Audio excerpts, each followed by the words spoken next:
Hello dear students, राजकीय कन्या महाविद्यालय करौली के यूट्यूब चैनल पर आप सभी स्टूडेंट्स का स्वागत है।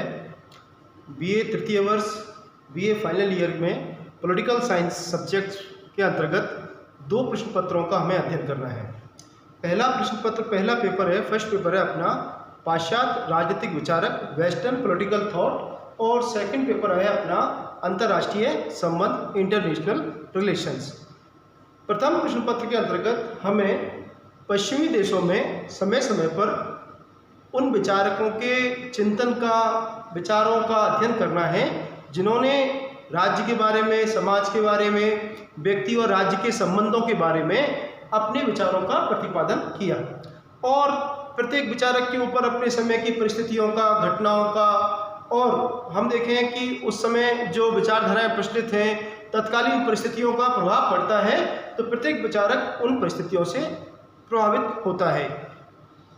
हम अपने इस YouTube चैनल के माध्यम से जो व्याख्यान कार्यक्रम संचालित कर रहे हैं उसमें हम फर्स्ट पेपर शुरू करने जा रहे हैं, जो कि है पाश्चात्य राजनीतिक विचारक वेस्टर्न पॉलिटिकल थॉट। इस पेपर में हमें यूनानी थिंकर्स के बारे में, हमें संविदावादी विचारक के बारे में, हमें उपयोगितावादी विचारकों के बारे में, कार्ल मार्क्स के बारे में और अन्य कई पाश्चात्य राजनीतिक विचारकों के बारे में अध्ययन करना है।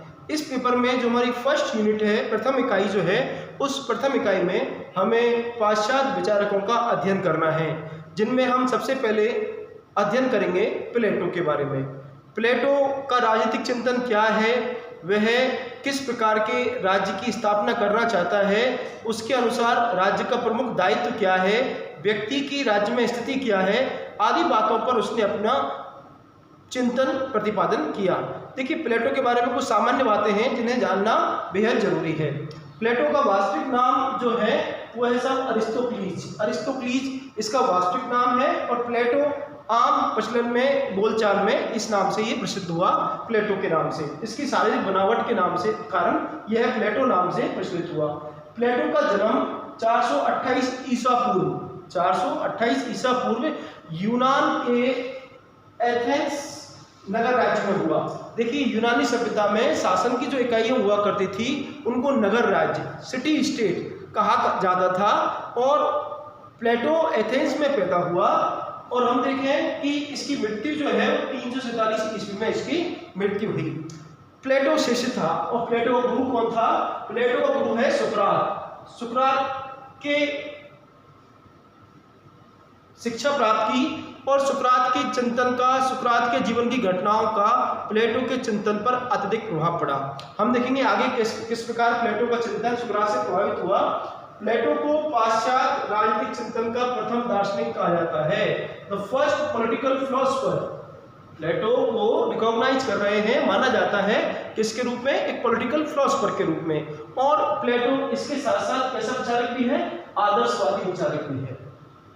आदर्शवादी विचारक से हमारा क्या तात्पर्य है कि प्लेटो जो अपना चिंतन प्रतिपादन करता है, उन चिंतन में हमें यथार्थवादिता अर्थात व्यवहारिक जगत से संबंध कम दिखाई देता है। वह ऐसे राज्य का प्रतिपादन करना चाहता है जिस राज्य में कोई भी कमी नहीं हो, अर्थात अपने आप में एक श्रेष्ठ राज्य हो, आदर्श राज्य हो। तो उस आदर्श राज्य के निर्माण के लिए प्लेटो ने अपने जो चिंतन किया, वह चिंतन उसके जीवन काल में भी और उसकी मृत्यु के पश्चात कहीं भी व्यवहारिक तौर पर लागू नहीं हो पाया। उसमें क्या कमियां थी उनकी हम बाद में बात करेंगे। और इसके साथ साथ प्लेटो जो है वह एक कल्पनावादी विचारक भी है। इसको यूटोपियन भी कहा जाता है, अर्थात कल्पना लोक में ऊंची ऊंची उड़ानें भरता है। अब वो वास्तविकता से, धरातल से हम देखें दूर दूर तक उनका संबंध नहीं है। तो प्लेटो के बारे में ये सामान्य विशेषता हमें प्रचलित है। इसकी प्रमुख रचनाएं अगर हम देखें तो इसकी सबसे महत्वपूर्ण और सबसे प्रसिद्ध पुस्तक जो मानी जाती है, प्रसिद्ध रचना जो मानी जाती है, उसका नाम है रिपब्लिक, जो कि अंग्रेजी भाषा के, जिसका हिंदी में शब्दार्थ होता है गणराज्य, उससे इस भिन्न है। इसका दूसरा उपनाम, रिपब्लिक नामक जो प्लेटो की पुस्तक है, इसका दूसरा उपनाम है कंसर्निंग जस्टिस। न्याय शास्त्र के ऊपर बात करता है, न्याय के ऊपर बात करता है। और देखिए साहब, इस रिपब्लिक नामक पुस्तक में प्लेटो ने किसके ऊपर बात की है? आइडियल स्टेट के ऊपर, आदर्श राज्य के ऊपर बात की है। और प्लेटो का आदर्श राज्य क्या है? अर्थात ऐसा राज्य जो किस पे आधारित हो साहब? वो न्याय पर आधारित हो। अर्थात प्लेटो की रिपब्लिक का मुख्य जो विवेचन बिंदु है, मुख्य चिंतन बिंदु जो है, वह किसकी चर्चा की गई है? न्याय की चर्चा की गई है कि एक राज्य में न्याय किस प्रकार स्थापित किया जाना है। और न्याय क्यों स्थापित किया जाना है? क्योंकि प्लेटो न्याय को किसके रूप में स्वीकार कर रहा है? सर्वोच्च सद्गुण के रूप में स्वीकार कर रहा है। तो इसी कारण प्लेटो की रिपब्लिक को दूसरा उपनाम से भी जाना जाता है, वो है कंसर्निंग जस्टिस। दूसरी पुस्तक उसकी जो प्रमुख है उसका नाम है स्टेटस में, जिसे अन्य नाम से भी जाना जाता है, वो है पॉलिटिक्स। और तीसरी पुस्तक जो प्लेटो की है वो है साहब लॉज, जो कि एक बहुत महत्वपूर्ण पुस्तक है, लॉज LAWS, जिसमें हम इसको कानून भी कहते हैं। देखिए, इस रिपब्लिक नामक पुस्तक में प्लेटो आदर्श राज्य की स्थापना करना चाहता है, इसकी प्राप्ति के लिए, न्याय की प्राप्ति के लिए। और इस आदर्श राज्य का नेतृत्व जो है, वह आदर्श राज्य का नेतृत्व ऐसे व्यक्ति को बनाना चाहता है, ऐसे व्यक्ति को शासक बनाना चाहता है जो कैसा हो साहब? दार्शनिक प्रवृत्ति का हो। अर्थात ऐसा व्यक्ति जिसमें सर्वोच्च मात्रा में क्या हो साहब? विवेक, बुद्धिमत्ता हो। उस व्यक्ति को प्लेटो अपने आदर्श राज्य का राजा बनाना चाहता है। अब देखिए यहाँ ये जो बात है बड़ी आदर्शवादी बात है? और हम देखें कि प्लेटो अपने उपदेश में आदर्श राज्य की स्थापना में सफल नहीं हो पाया, तो अपने जीवन के उत्तरार्ध में उसने ये मालूम हुआ कि विवेक की तुलना में, व्यक्ति के विवेक की शासन की तुलना में शासन जो है वह किसके द्वारा संचालित किया जाना चाहिए? कानून के द्वारा संचालित किया जाना चाहिए। तो यहाँ जीवन के उत्तरार्ध में प्लेटो विवेक के स्थान पर किसकी महत्वता स्वीकार करता है? कानून की महत्वता स्वीकार करता है। और प्लेटो अपनी पुस्तक लॉज के अंतर्गत जो अपने उपादर्श राज्य, सब आइडियल स्टेट का जो कॉन्सेप्ट देता है, उस सब आइडियल स्टेट में विवेक के स्थान पर किसको महत्वता प्रदान कर रहा है? कानून को महत्वता प्रदान कर रहा है। तो यहाँ हम देखें कि प्लेटो की तीन पुस्तकें जो हैं, प्लेटो की रिपब्लिक नामक पुस्तक जो है बड़ी व्यापक पुस्तक है। अर्थात ऐसा नहीं है कि पूरी तरह से राजनीति विज्ञान की पुस्तक है जिसमें राज्य शासन, राजनीति के बारे में, सरकार के बारे में, संविधान के बारे में बात की गई हो। इसमें इनके साथ साथ हम देखें ज्योमिति, तर्कशास्त्र, अध्यात्म, संगीत, व्यायाम, शिक्षा आदि विभिन्न विषयों के बारे में बात की गई है। और रूसो ने तो इसके ऊपर टिप्पणी भी की है। और वो क्या टिप्पणी है कि प्लेटो की रिपब्लिक राजनीति शास्त्र की पुस्तक ना होकर के शिक्षा पर लिखा हुआ अब तक का सर्वश्रेष्ठ ग्रंथ है। अर्थात शिक्षा व्यवस्था जो प्लेटो ने बताई है अपनी, वो कौन सी पुस्तक में देखने को मिलेगी हमें? रिपब्लिक नामक। तो प्लेटो की रिपब्लिक की जो विषय वस्तु है बड़ी व्यापक विषय वस्तु है? तो प्लेटो की प्रमुख रचनाएं हैं। इसके अलावा हम देखें प्लेटो की शिक्षण पद्धति क्या है। और इससे पहले हम देखें कि प्लेटो ने अपने विचारों का प्रसार करने के लिए एक स्कूल की स्थापना की, एक प्रशिक्षण, एक ट्रेनिंग अकेडमी स्थापना की, और उसका नाम है अकादमी। और उस अकादमी के गेट पर उसने एक वाक्य लिखवाया, और वो वाक्य क्या है कि बिना ज्योमेट्री के ज्ञान के विदाउट नॉलेज ऑफ ज्योमेट्री, हम देखें कोई व्यक्ति इसमें अंदर प्रवेश ना करे। कि इस अकादमी में प्रवेश लेने की पात्रता ये है कि उसे किसका ज्ञान होना चाहिए? ज्योमेट्री का ज्ञान होना चाहिए। तो यहाँ हम देख रहे हैं कि वह ज्योमेट्री के ज्ञान से कितना ज़्यादा प्रभावित है। अर्थात अपने चिंतन का आधार वो किसको बना रहा है? ज्योमेट्री। यहाँ हम आकार वस्तु का सिद्धांत जो है उसको भी अपन छाया यहाँ देख सकते हैं। तो इसके अलावा प्लेटो की अध्ययन पद्धति देखें, प्लेटो जो बात करता है वो संवाद शैली में। प्लेटो के तीनों ग्रंथ जो हैं वो किस शैली में लिखे हुए हैं? डायलॉग शैली में लिखे हुए हैं। डायलेक्टिक मेथड, दंडात्मक पद्धति जो है, संवाद शैली जो है, प्लेटो ने कहाँ से ग्रहण की है? सुकरात से ग्रहण की है।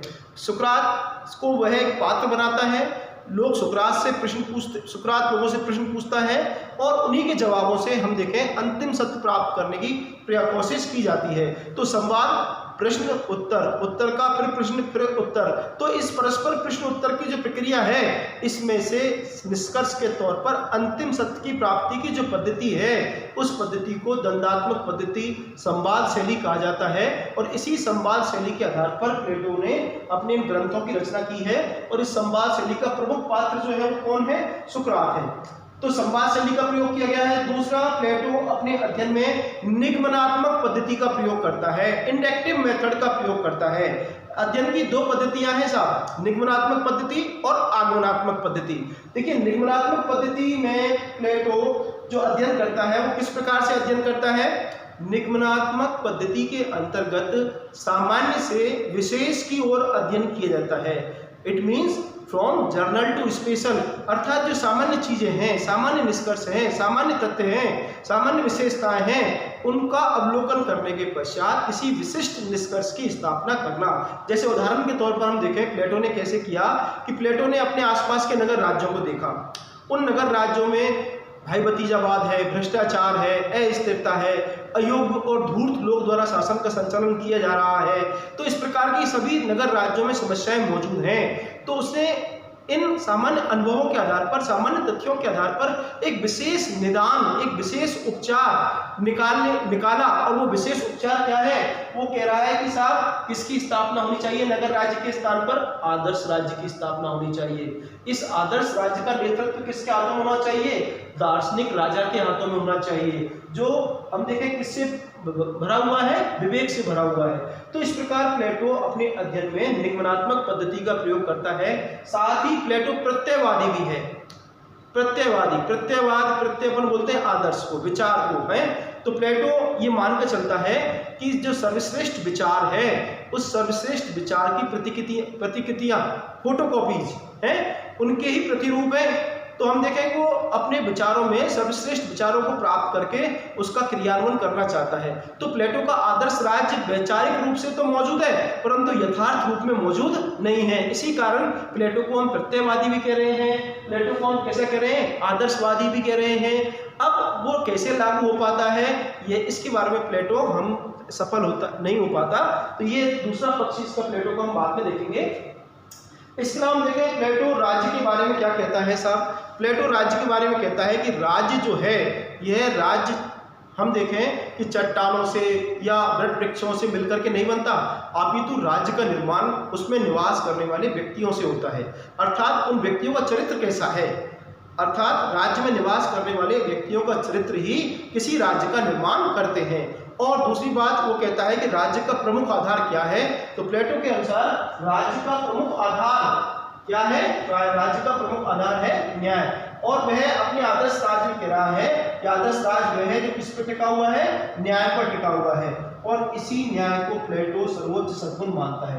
अब देखिए साहब, यह समझने की बात जो है वो ये कह रहा है कि राज्य किसका विराट रूप है, व्यक्ति का विराट रूप है। और प्लेटो ये मानता है कि प्रत्येक व्यक्ति की आत्मा में 3 गुण मौजूद हैं साहब। ये 3 गुण कौन कौन से हैं, सत, रज और तम। ये तीनों गुण प्रत्येक व्यक्ति की आत्मा में समुचित अनुपात में मौजूद रहते हैं। और इन तीनों गुणों में से एक गुण प्रधान होता है और 2 गुण गौण होते हैं। तो जिस व्यक्ति में जो गुण प्रधान होता है उस व्यक्ति का व्यक्तित्व उसी के अनुरूप होता है। और व्यक्ति अपनी आत्मा के गुण के अनुसार अपना कार्य करे और दूसरों के कार्यों में हस्तक्षेप नहीं करे। तो अगर व्यक्ति ऐसा करता है तो वह व्यक्ति अपने साथ भी न्याय कर रहा है, और उस राज्य में स्वतः ही अगर सभी व्यक्ति अपनी अपनी आत्मा के गुण के अनुसार अपना अपना निर्धारित दायित्वों का निर्वहन करेंगे तो स्वतः ही उस राज्य में सर्वोच्च सद्गुण किसकी स्थापना हो जाएगी, न्याय की स्थापना हो जाएगी। अर्थात यहाँ हमें देखने को मिल रहा है कार्य विशिष्टीकरण का सिद्धांत, थ्योरी ऑफ वर्क स्पेशलाइजेशन।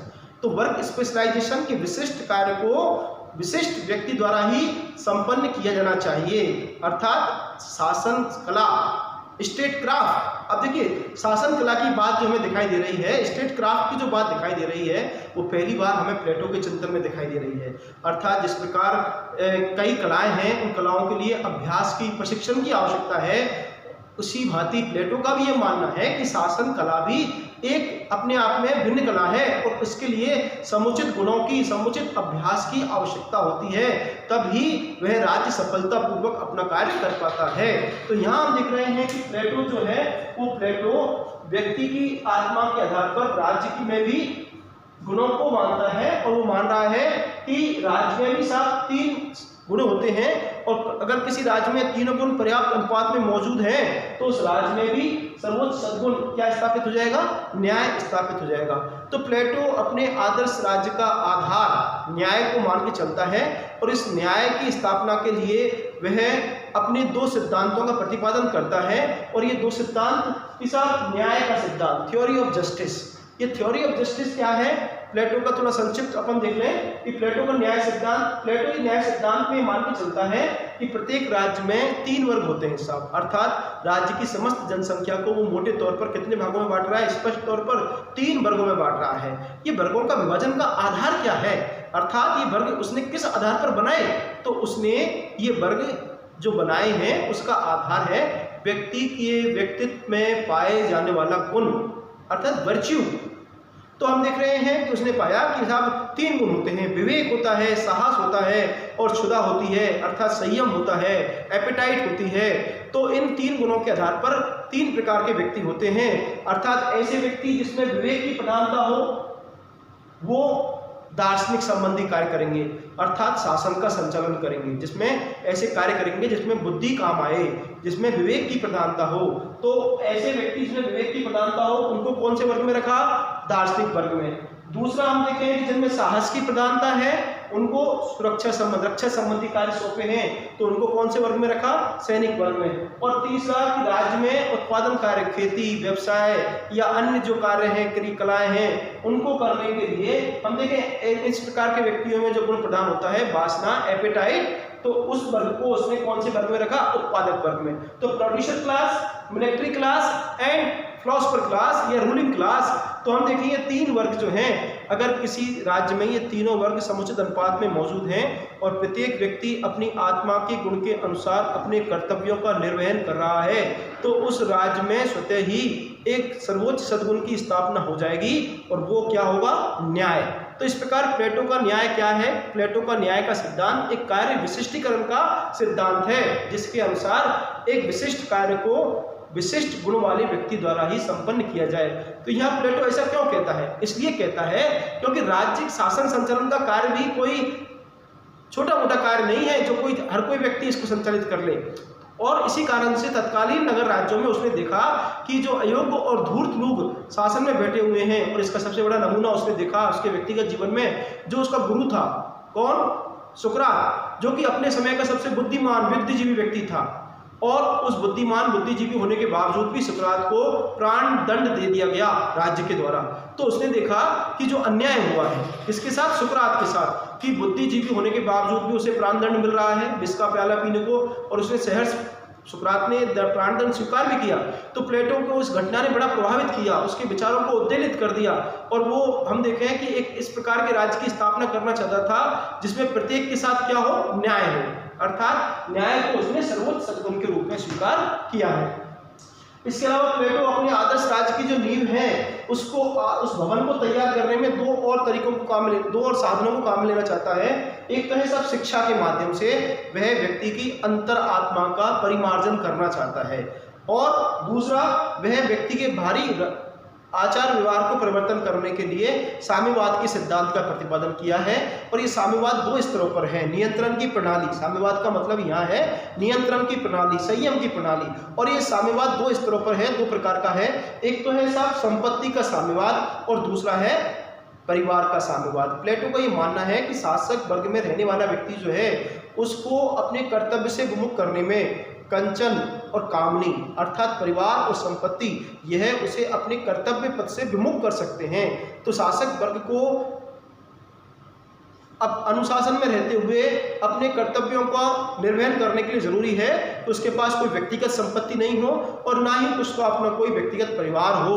अगर इन भावनाओं से अगर वो दूर रहता है तो वो निश्चित रूप से अपने कर्तव्यों का श्रेष्ठ रूप से निर्वहन करेगा। तो यहाँ प्लेटो अपने आदर्श राज्य के लिए इस प्रकार के एक सिद्धांतों का प्रतिपादन करता है। आने वाली वीडियो में हम एक एक करके तीनों चीज़ों के बारे में बात करेंगे। हम न्याय सिद्धांत के बारे में बात करेंगे, प्लेटो के बारे में, हम शिक्षा प्रणाली के बारे में बात करेंगे, हम साम्यवाद के सिद्धांत के बारे में बात करेंगे। तो यहाँ प्लेटो का जो हम देख रहे हैं ये चैप्टर जो है बड़ा इंटरेस्टिंग चैप्टर है, और राजनीति विज्ञान के किसी भी विद्यार्थी के लिए हम सबको प्लेटो और अरस्तु, ये जो यूनानी प्रारंभिक विचारक हैं, इन विचारकों को समझना जानना बेहद जरूरी है, क्योंकि पाश्चात्य जो राजनीतिक चिंतन है उसकी जो नींव है वो इन्हीं के ऊपर टिकी हुई है। तो आप इस वीडियो को पूरा देखें और अन्य विद्यार्थियों के साथ इस वीडियो को आप अधिक से अधिक शेयर करें। और अगर आपकी इस टॉपिक से जुड़ा हुआ कोई भी जिज्ञासा है, कोई भी प्रश्न है, वो आप नीचे कमेंट बॉक्स में पूछ सकते हैं। इस प्रश्न पत्र के जो सिलेबस है वो आपको ग्रुप में डाल दिए जाएंगे। थैंक यू, धन्यवाद।